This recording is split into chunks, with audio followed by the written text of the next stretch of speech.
Hello बच्चों, आज हम लोग विज्ञान विषय में जीव जगत के बारे में पढ़ेंगे। हम लोग देखते होंगे अपने आसपास विभिन्न प्रकार के वस्तुएं, पेड़ पौधे, जीव जंतु देखते हैं। तो हम कैसे पता करते हैं कि कौन सा वस्तु सजीव है, कौन सा निर्जीव है? इस सब के बारे में हम लोग विस्तार से पढ़ेंगे। आप लोग खूब अच्छे से पढ़ाई कीजिए।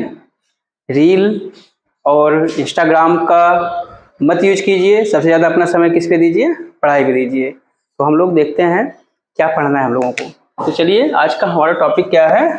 जीव जगत।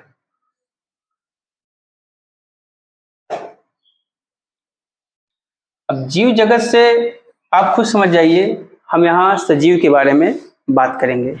जीव जगत का मतलब क्या समझ में आ रहा है? हम इसमें सजीव के बारे में बात करेंगे और इसमें हम ये भी देखेंगे कि कौन सा निर्जीव है और कौन सा सजीव है। तो देखते होंगे आप अपने आसपास, जैसे हम यहाँ कुछ लिस्ट बना रहे हैं, जैसे पहाड़, पत्थर, मेज, कुर्सी, फिर देखिए गाय, पेड़ पौधे, मनुष्य, कुत्ता, मतलब ऐसे कुछ के नाम हम आपको दे रहे हैं। अब इसमें से बताइए कौन से सजीव हैं, कौन से निर्जीव हैं, यानी किसमें जीव है, किसमें जीव नहीं है। अब देखिए, हम पहले पता करते हैं कि सजीवों के लक्षण क्या होते हैं। तो हम इसमें आसानी से पता कर सकते हैं। देखिए, पहाड़ क्या है? ये सजीव नहीं है। क्यों नहीं है? इसके लक्षण भी हम बताते हैं। पत्थर देखिए, ये भी क्या है? ये सजीव नहीं है। लेकिन अगर हम देखते हैं गाय, गाय सजीव है। पेड़ पौधे भी सजीव हैं। मनुष्य जो हम लोग हैं, हम लोग भी सजीव हैं। तो ये सबके एक लक्षण होते हैं जिसके आधार पर हम निर्धारित करते हैं कौन सा सजीव है, कौन सा निर्जीव है। तो ठीक है, चलिए हम लोग देखते हैं। आप लोग डालिए हेडिंग सजीवों के लक्षण। अब देखिए, सजीवों के लक्षण।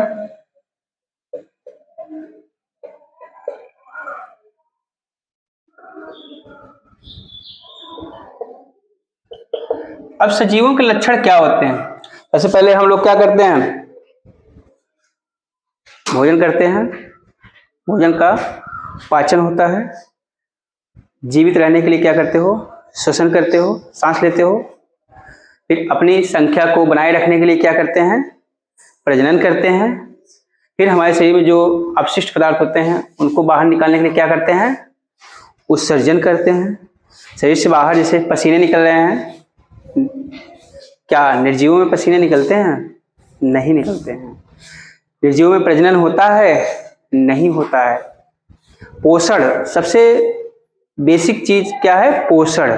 पोषण क्या निर्जीवों में होता है? नहीं होता। हमको काम करने के लिए क्या चाहिए? ऊर्जा चाहिए ना। ऊर्जा हमको कहाँ से मिलती है? भोजन से। आप भोजन करते हो, खाना खाते हो, वह उसके जो जटिल अणु होते हैं टूट करके किसमें? सरल अणुओं में बनते हैं। तो ये सरल अणु क्या हो जाते हैं? वे हमारे शरीर में क्या होते हैं? एब्जॉर्ब होते हैं, अवशोषित होते हैं। तो पाचन होता है।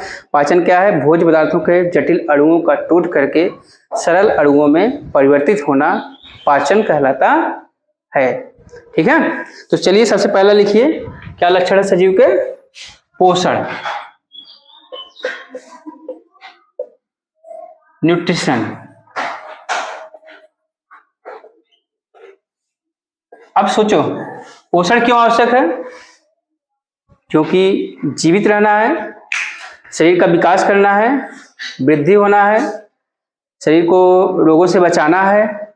इस सब के लिए क्या है? पोषण की आवश्यकता है। हमें काम करना है, काम करने के लिए क्या हमें जरूरत है? ऊर्जा की आवश्यकता है। ऊर्जा हमको कहाँ से मिलेगा? भोजन से मिलेगा। और भोजन में कई प्रकार के पोषक तत्व उपस्थित होते हैं, जैसे विटामिन, प्रोटीन, कार्बोहाइड्रेट, वसा। ये सब किसमें होते हैं? इसी भोज्य पदार्थ में। अच्छा, भोज्य पदार्थ में ये सब तत्व होते हैं, इनको शरीर के द्वारा अवशोषित करना या शरीर में इसका उपयोग करना क्या कहलाता है? पोषण कहलाता है। ध्यान दीजिए। अब देखिए, अब पोषण हो गया और दूसरा ध्यान दीजिए, श्वसन। श्वसन लिखिए, रेस्पाइरेशन। अब सोचो, सांस लेते हो, कौन सी गैस अंदर जाती है और कौन सी गैस बाहर आती है? कार्बन डाइऑक्साइड जो होती है हमारे शरीर से बाहर निकलता है और ऑक्सीजन हमारे शरीर में प्रवेश करता है। ये किस क्रिया के द्वारा? श्वसन क्रिया के द्वारा। ठीक है, ये किसके द्वारा? श्वसन क्रिया के द्वारा। देखते होंगे सभी सजीव क्या करते हैं? श्वसन की क्रिया करते हैं। सभी सजीव श्वसन की क्रिया करते हैं, निर्जीव श्वसन की क्रिया नहीं करते हैं। जो सजीव होते हैं वे श्वसन क्रिया करते हैं, जबकि निर्जीव श्वसन की क्रिया नहीं करते हैं। और ध्यान दीजिए, अलग अलग जीव, अलग अलग प्राणी हैं, उनमें श्वसन अंग अलग अलग होते हैं। उनको श्वसन क्रिया करने के लिए अलग अलग अंगों की जरूरत होती है। जैसे मनुष्य किससे श्वसन करता है? फेफड़ों से। मछलियां किससे श्वसन करती हैं? गलफड़ों से, गिल्स होते हैं उसमें। ठीक है, कुछ जीव होते हैं अपने स्किन से श्वसन करते हैं, त्वचा से। उसमें छोटे छोटे क्या होते हैं? छिद्र होते हैं, उससे श्वसन की क्रिया करते हैं। अच्छा, पौधों में भी श्वसन क्रिया होती है, पौधों में भी श्वसन की क्रिया होती है। आइए अब तीसरा देखिए, सजीव का लक्षण जो है उत्सर्जन। इसको एक्सक्रीशन। देखो, तीसरा लक्षण सजीवों का है कि उसमें उत्सर्जन की क्रिया होती है। उत्सर्जन क्रिया क्या है? उत्सर्जी पदार्थों का शरीर से बाहर उत्सर्जी अंगों के द्वारा निकालना उत्सर्जन कहलाता है। जो हमारे बॉडी में उत्सर्जी पदार्थ होते हैं, हमारे बॉडी में उत्सर्जी पदार्थ जैसे पसीने हो गया, मूत्र हो गया, ये सब उत्सर्जी पदार्थ हैं। इसको उत्सर्जी अंगों के द्वारा शरीर से बाहर निकालना क्या कहलाता है? उत्सर्जन कहलाता है। अच्छा, उत्सर्जन की क्रिया किसमें होती है? सजीवों में होती है। उत्सर्जन की क्रिया सजीवों में होती है। और देखिए, मलमूत्र हुआ, पसीना हुआ, ये सब क्या है? हमारे शरीर के उत्सर्जी पदार्थ हैं। कार्बन डाइऑक्साइड भी हमारे शरीर में जो है उत्सर्जी पदार्थ है। उत्सर्जी पदार्थ क्या होते हैं? जिनका कोई उपयोग नहीं होता है, एक समय के बाद वो क्या होते हैं? हमारे बॉडी के लिए हानिकारक होते हैं। अभी आपके शरीर में खूब कार्बन डाइऑक्साइड हो जाए, जैसे आप किसी बंद कमरे में आपको रख दिया जाए और वहां पर धुआं खूब कर दिया जाए, कार्बन डाइऑक्साइड की मात्रा अधिक हो जाए, तो क्या होगा? आपको दम घुटने लगेगा ना, सांस नहीं ले पाओगे। ठीक है ना? तो क्यों?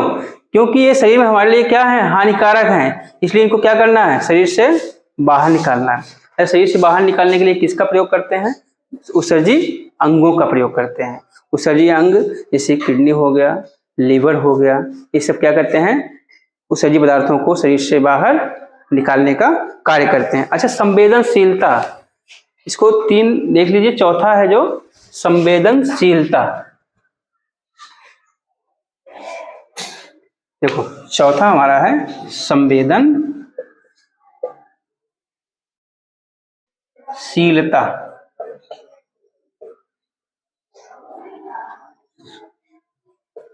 संवेदनशीलता का अर्थ क्या होता है? उनको पता लगता है कि क्या अच्छा है, क्या बुरा है। फील, उनके अंदर संवेदनशीलता होती है। देखा होंगे, जैसे आप पटाखे अगर दगते हैं या फटते हैं, पक्षी क्या होते हैं? उड़ जाते हैं ना। मोर आवाज करने लगते हैं, चिल्लाने लगते हैं। हम लोग भी होते हैं कभी कभी, इसे नहीं होता है, चिहुक जाते हो। ये संवेदनशीलता है। कभी कभी कुछ पौधा देखिए, उसको हाथ से छूते हो, तुरंत वो क्या हो जाता है? सिकुड़ जाता है। छुई मुई का पौधा ना, छुई मुई का पौधा जो होता है, क्या करते हैं? वह सिकुड़ जाता है। अभी जैसे आपको हाथ में कोई पिंच हो जाए, तुरंत हाथ क्या करते हो? हटा लेते हो। ये सब संवेदनशीलता है। यानी किसी घटना के प्रति हमको क्या करना है, सतर्क हो जाना है। जैसे अभी आग के सामने आपका हाथ है, एक खूब तेज उसकी लौ आ गई और जैसे जलने लगेगा, तुरंत हाथ क्या करोगे, पीछे खींचोगे ना, होता है ना। अभी देखे रहे होंगे आप, कभी ऐसे खड़े हैं किसी दीवार वाल सहारे, तो वहां कोहनी में अगर आपको थोड़ा सा भी झटका लगता है, तुरंत आप क्या करते हैं, हाथ हटाते हैं। ये उद्दीपन हो जाता है। और संवेदनशीलता यही होती है। संवेदनशीलता के बाद जो हम क्रिया करते हैं वह क्या होती है, उद्दीपन कहलाती है। तो हमको देखते हैं कि पक्षी संवेदनशील होते हैं, मनुष्य संवेदनशील होते हैं, पेड़ पौधे संवेदनशील होते हैं। क्यों होते हैं? क्योंकि ये सजीव होते हैं। क्यों? क्योंकि ये सजीव होते हैं। तो यह सब सजीव के लक्षण हैं। अच्छा, कभी सोचिए, एक सूखी लकड़ी है या दीवार है, दीवार में कील ठोक रहे हो, क्या दीवार पीछे हट जाती है? नहीं हटती है। क्यों? क्योंकि यह नॉन लिविंग थिंग्स है। क्या है? नॉन लिविंग थिंग्स, यानी निर्जीव है। यदि यह सजीव होती, जैसे मान लीजिए मैं अपना हाथ रखा हूं, इसमें कील आप ठोकिए, तो मैं क्या करूंगा, हाथ अपना पीछे हटा लूंगा ना। क्यों? क्योंकि मैं सजीव हूं। समझे? और फिर देखते होंगे घर में अगल बगल अगर कहीं कोई बढ़िया पकवान बन रहा है, जैसे चाट बन रहा है, खीर बन रही है, छोले बन रहे हैं, तो देखते होंगे कि आपको खुशबू आने लगती है तुरंत ना। ये होता है, ये क्या है, ये संवेदनशीलता है। हम उसके प्रति क्या हो जाते हैं, अट्रैक्ट हो जाते हैं, आकर्षित हो जाते हैं कि चलिए भैया वहाँ खूब अच्छा सा पकवान बन रहा है, चलिए वहाँ खाते हैं। ये किसकी वजह से? इसी संवेदनशीलता के। और कभी आप देखिए छोले भटूरे, चाट या फुल्की खाते हो, तो खाए नहीं हो लेकिन उसको देख लेते हो, इमली है उसका नाम सुन लिए तो मुंह में से क्या आता है, पानी आ जाता है। ये क्यों आता है? क्योंकि ये संवेदनशीलता है। और ये किसमें है संवेदनशीलता? सजीवों में है। किसमें है? सजीवों में है। और फिर देखते होंगे कि कुछ होते हैं पौधे, क्या करते हैं, उनको छूने पे जो होते हैं सिकुड़ जाते हैं। आइए अब देखते हैं पांचवा जो होता है, जो लक्षण होता है, वृद्धि। वृद्धि क्या है? ग्रोथ। सेंसिटिविटी इसको बोलते हैं और इसको ग्रोथ। अब वृद्धि देखिए, हम लोग या कभी मुर्गी को देखे हो? क्या मुर्गी उतनी बड़ी ही रहती है जैसे बड़ा होने पर रहता है? पहले वो क्या होता है, अंडा होता है, अंडे से चूजा निकलता है। चूजा कितना रहता है? इतना छोटा सा रहता है। तो धीरे धीरे क्या होता है, बढ़ता है। तो वही जो धीरे धीरे उसमें विकास हो रहा है, वही क्या कहला रहा है, वृद्धि कहला रही है। अच्छा, वृद्धि किसमें हो रहा है? सजीव में ना। क्या कभी कुर्सी देखो, कुर्सी क्या है, बढ़ती है, कुछ समय बीतने के बाद बड़ी सी हो जाती है। क्या? क्यों? क्योंकि वह निर्जीव है। सजीव का लक्षण क्या है? उसमें वृद्धि होती है। ठीक है। पौधा देखिए, बड़ा सा खूब पेड़ वृक्ष बन जाता है। क्यों? क्योंकि उसमें वृद्धि हो रही है। क्या इतना बड़ा ही रहता है? हम लोगों में वृद्धि हुई है। हम लोग पहले छोटे से थे ना, अब देखो धीरे धीरे हम लोग क्या हो गए, बड़े हो गए। तो ये सब क्या है? ये सब सजीव के लक्षण हैं।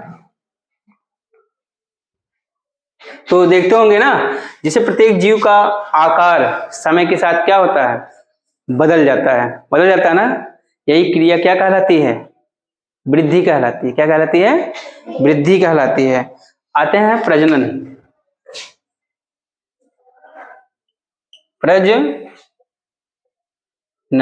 रिप्रोडक्शन लिख लो, वैसे तो मैं बोल दे रहा हूं, रिप्रोडक्शन।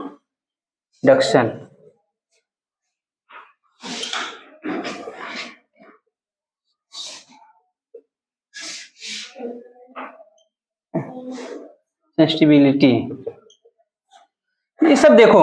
अब प्रजनन क्या है, अब खुद सोचो। एक किसमें लक्षण है? सजीवों में। प्रजनन की क्षमता किसमें है? सजीवों में प्रजनन क्यों होता है? क्योंकि उनका अस्तित्व बना रहे। अगर प्रजनन नहीं होगा तो क्या होगा? एक समय के बाद उनकी संख्या इस पृथ्वी से क्या होगी?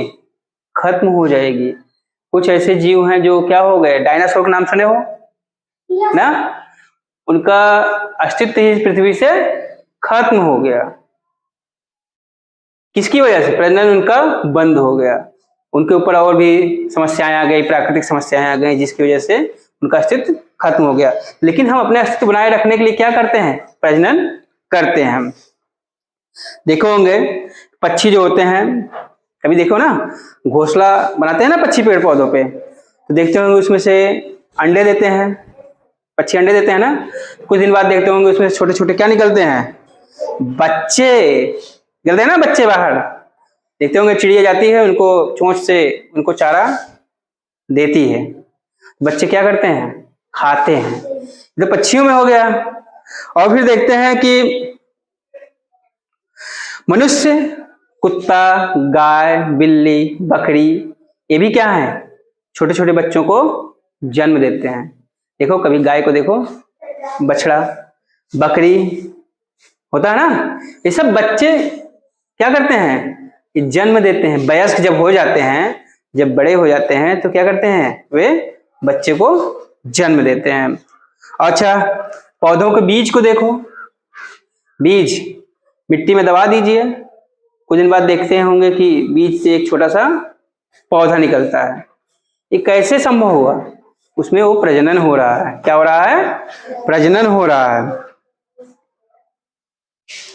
तो क्या है, सभी जीवों या सजीवों में अपने समान संतान उत्पन्न करने की क्षमता क्या कहलाती है?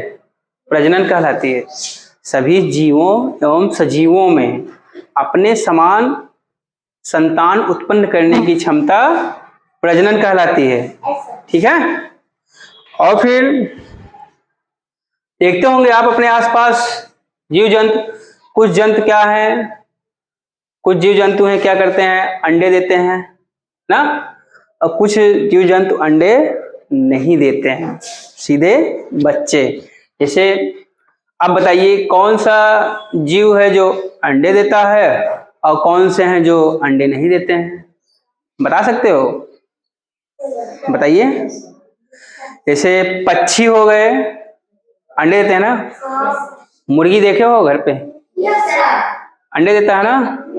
सांप भी देखो ना, अंडे देता है। छिपकली अंडे देती है। और बताओ कुछ? चींटी भी अंडे देती है। हाँ, चींटी अंडे देते हैं। और बताइए।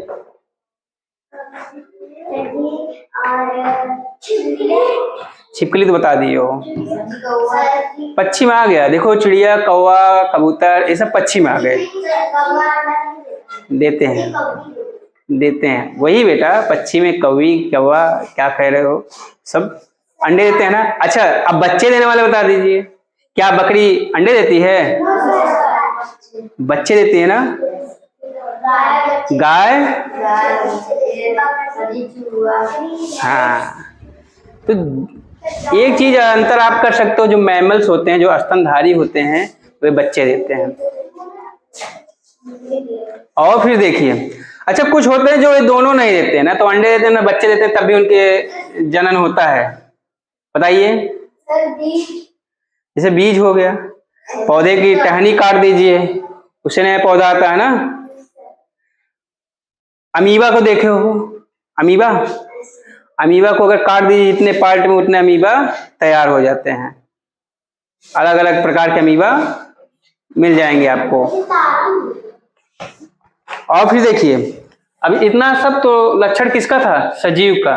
तो हम लोग पहले अब लिख लेते हैं सजीव और निर्जीव में अंतर। चलिए लिखिए, मैं एक तरफ लिखते चला जाऊंगा, आप लोग बताते चलिएगा। एक तरफ मैं लिख दे रहा हूं, क्या लिखो? सजीव तथा निर्जीव में अंतर। सजीव तथा निर्जीव में अंतर। ठीक, इस तरफ लिखो सजीव, और दूसरी तरफ लिखो निर्जीव। अभी हम लोगों ने क्या पढ़ा? सबसे पहले हम लोगों ने क्या लिखा था? लिखोगे इनमें क्या होता है? पोषण की क्रिया होती है। इनमें पोषण की क्रिया होती है। ये किसमें? सजीवों में। अच्छा, निर्जीवों में क्या है?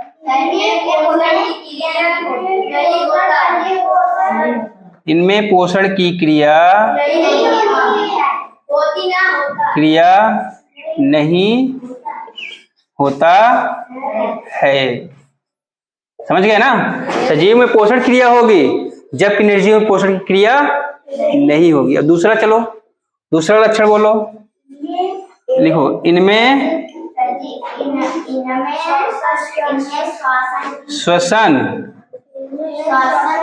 की क्रिया होती है। अच्छा, श्वसन की क्रिया होती है। अब इसमें देखो दूसरा, इसमें क्या रहेगा? इनमें नहीं होता। हाँ, इनमें श्वसन की क्रिया नहीं होती है। लिखते चलिएगा, अच्छे से याद भी हो जाना चाहिए। अब चलो तीसरा बताओ। अच्छा, इनमें उत्सर्जन की क्रिया होती है ना? इनमें उत्सर्जन की क्रिया होती है। अब इसमें लिखो इनमें उत्सर्जन की क्रिया नहीं होती है। उत्सर्जन की क्रिया नहीं होती है। ठीक है। अब चौथा बताइए। इनमें संवेदनशीलता होती है। संवेदनशीलता होती है। अब सोचो, सजीवों में संवेदनशीलता होती है और निर्जीवों में संवेदनशीलता। हाँ, तो लिखो इनमें संवेदनशीलता नहीं होती, शीलता नहीं होती है। अब आ जाइए, कौन सी क्रिया? उद्दीपन, वही संवेदनशीलता में आ जाएगा, उद्दीपन की क्रिया। वृद्धि भी लिखे हैं, वृद्धि नहीं लिखे हैं? अच्छा, लिखो इनमें वृद्धि होती है ना, और निर्जीव में वृद्धि, इनमें वृद्धि नहीं होती। ये दिख रहा है जो लिख रहे हैं? इनमें प्रजनन की क्रिया। अच्छा, इसमें आ जाओ, प्रजनन, सजीवों में प्रजनन की क्रिया होती है ना? लिखो इनमें प्रजनन की क्रिया होती है। अच्छा, इसमें प्रजनन क्रिया होगी क्या? नहीं होगी। इनमें प्रजनन की क्रिया नहीं होती है। ठीक है। अब हम सजीव तथा निर्जीव में अंतर बता सकते हैं। आराम से आप लोग बता सकते हो कि मतलब कि देखिए, यहाँ देखो, सजीव में क्या है? पोषण की क्रिया होती है। निर्जीव में पोषण की क्रिया नहीं होती है। सजीव में श्वसन क्रिया होती है, निर्जीव में श्वसन की क्रिया नहीं होती है। सजीव में उत्सर्जन की क्रिया होती है, निर्जीव में उत्सर्जन की क्रिया नहीं होती है। सजीव में संवेदनशीलता होती है और निर्जीव में संवेदनशीलता नहीं होती। इनमें वृद्धि होती है और जो निर्जीव में वृद्धि नहीं होती। सजीव में प्रजनन की क्रिया होती है, निर्जीव में प्रजनन की क्रिया नहीं होती है। तो आज हम लोगों ने क्या देखा, सजीव तथा निर्जीव में अंतर देखे और सजीवों के क्या लक्षण होते हैं, उस सब का हम लोगों ने विस्तार से अध्ययन किया। तो आप लोगों को क्या करना है, इसमें जो भी कुछ बताया हूँ उसको कॉपी में नोट कर लेना और अपने विषय को तैयार कर लेना। देखो, लोग अधिक से अधिक क्या करते हैं, लोग मोबाइल पा जाते हैं, गाने देखते हैं, पिक्चर देखते हैं, इंस्टाग्राम पर रील देखते हैं। आपको क्या करना है, मोबाइल का यूज करना है, लाभ के लिए यूज करना है, उससे क्या करना है, सिर्फ पढ़ाई करना है, ठीक है, गलत यूज नहीं करना है। ठीक बच्चों, फिर अगली कक्षा में फिर मिलते हैं।